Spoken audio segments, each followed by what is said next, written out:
Welcome back. We have Joanne Forbes and Barbara Moore with us, and from the Hill Country Art Gallery. Where is the Hill Country Art Gallery?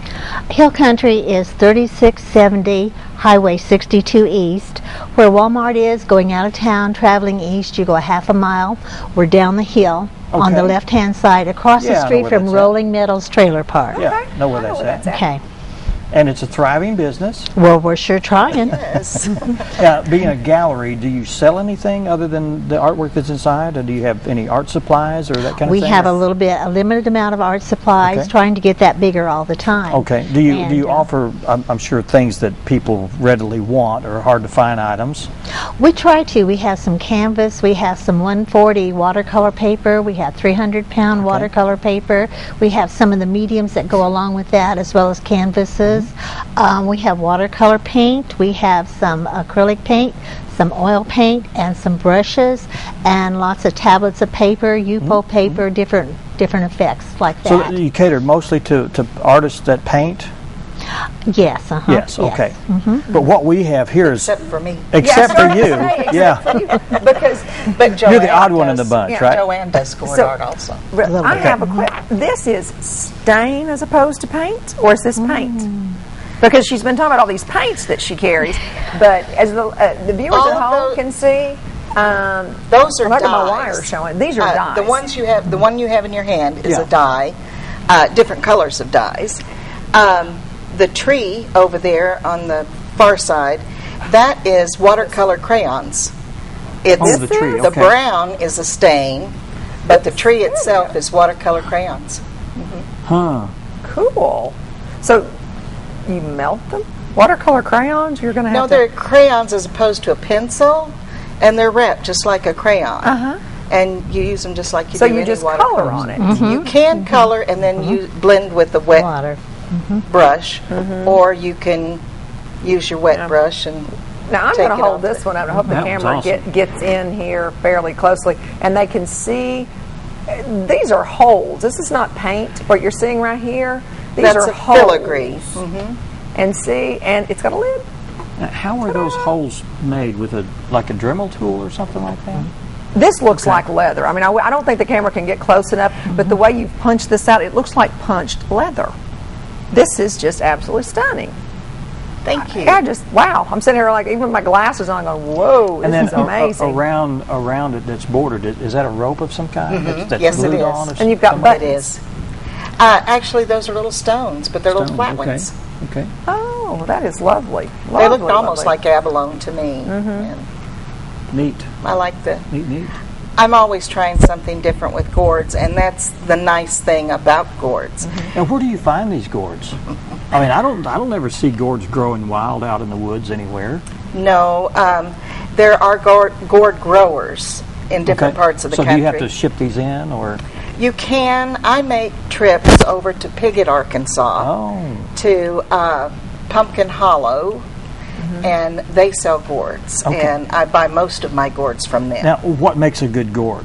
I mean, does it talk to you? Does it say, Sometimes. pick me? Seriously, sometimes. I made an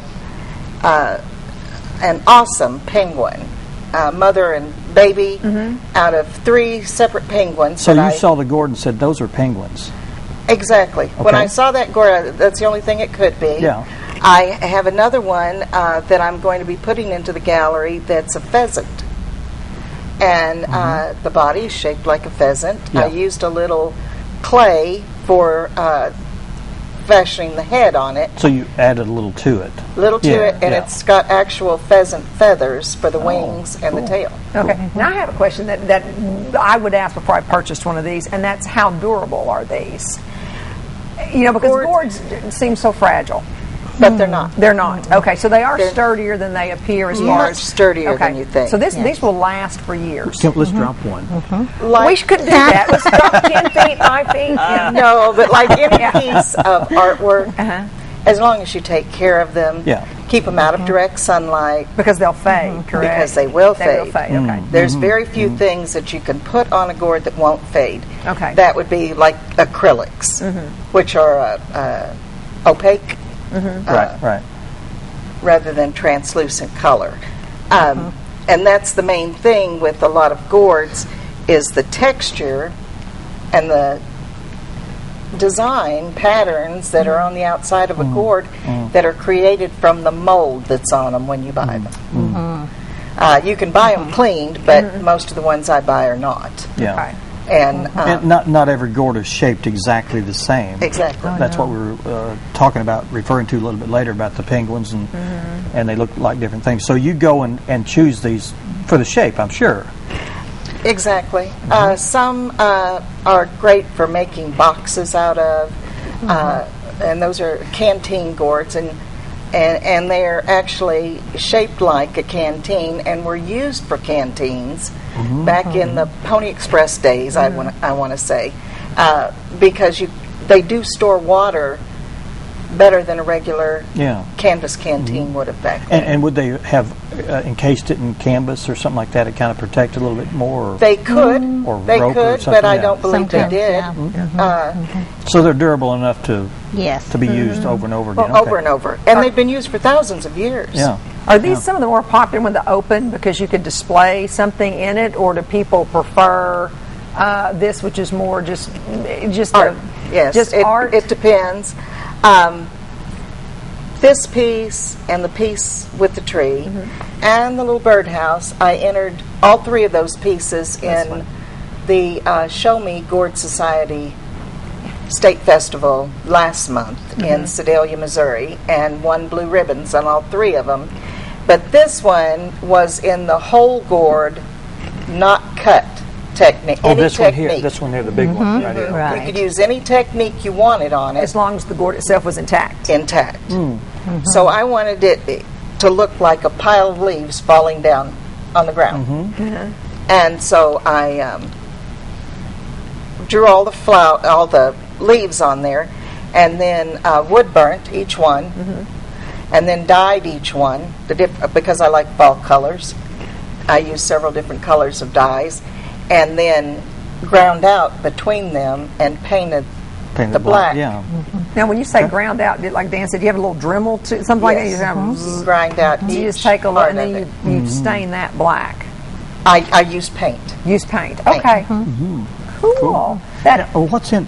If I were to cut a hole in the top of that one that's not been cut yet, what would be inside? There would be seeds. so he's wanting to know if Can he I? shakes it. Can I do it? Can we No, make it? sure. Yes. You betcha. You're not Seriously, gonna shake it. Oh, is it really? Yes. Oh yeah. Okay. Oh, See, there's I'm some- careful with it, Danny. Yeah. Some There are seeds seeds and different things. inside, Seeds and and some, paper usually pulp. there's a pulp. And here comes the Zinger. seeds Zinger are wants to encased find out in. what's in there. Zinger wants to find what's He in it. likes that one. Yeah. Yeah. That's neat. Well, now, And how if long you- have you been doing gourds? I've not been doing gourds as long as a lot of people have. I've only been doing them for a year. Wow. What did you do before this? I didn't. Oh, you didn't? You weren't an artist at all? No paint or anything? Well, very little painting. My mediums weren't like on a canvas, and But you knew you've always been artistic, right? to a degree, yes. Yeah. I've always been artistic. Do you feel a little bit put off that you hadn't done this a little sooner? I feel like I was set free when I first went to the first Well, you found festival something and that- yeah. found such a medium to work with. Okay, now this brings us then to something else you talked about, like teaching classes. Did you go to a class yourself? Yes. Okay, Yes. so and now you do teach. Yes.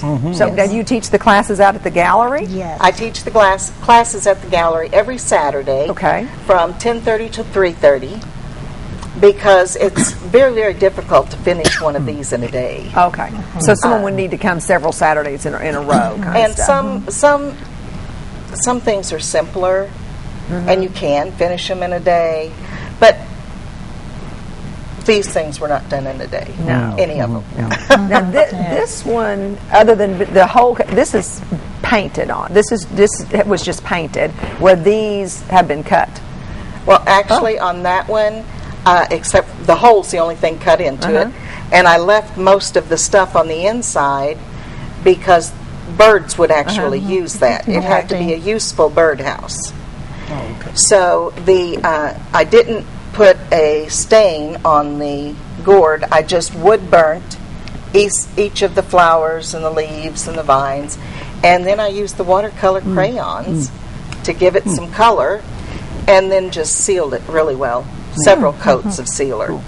So that it could actually be put outside and used. Well, one of our guests didn't show up today. Would you guys mind staying for another segment? You betcha, to we close can out do the that. show. We'll talk more about the your art gallery there. All right. That'd be And great. we'll take a 2-minute break, and we'll be back with Joanne and Barbara. We'll talk about the Hill Country Art Gallery. We'll continue with Very more information good. about that. Very Stay with good. us. Okay.